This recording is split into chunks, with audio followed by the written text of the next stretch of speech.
गासै 6,000 self help ग्रुपखौ जोङो नैबे फाइनान्सियेल इयाराव होनांगौमोन आरो इखौ कमप्लिट खालामबाय दिनै गासै 6,000 सेल्फ हेल्प ग्रुपनो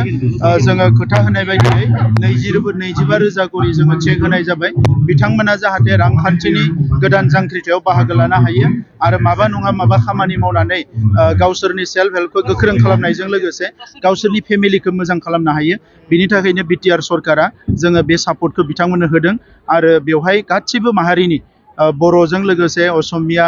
आदिबासि जेसां माहारि दङ गासैनिबो सेल्फ हेल्प ग्रुपफोरा बेयाव मोननो हादों आरो बियो गोदान मोनसे रांखान्थि जांख्रिथायाव जोङो आगानसे आवगायलांबावनो हागोन आं बेखौ मिजिंथिदों गोबां माने बुंसोलायनाय जोङो जे सेल्फ हेल्प ग्रुपनो जिथु 25,000 रां होनो गोनांमोन नाथायबा बेखौ होनो हायाखै खिन्थु दाथ' 6,000 जोङो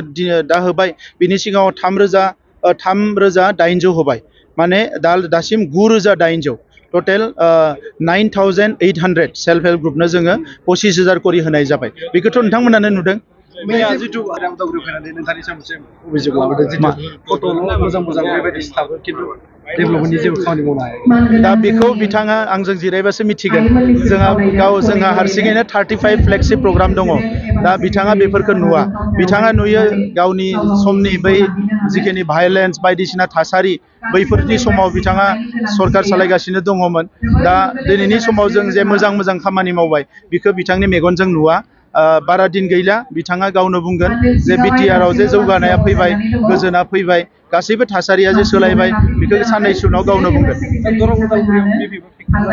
जेबो फेक्टर जाया इयाव एबार बहुत भटआव जोंनि बिजाथिया देरहागासिनो दङ बेयाव खुनु फेक्टर होनाय रावबो कम्पिटिसनाव फैनाय नङा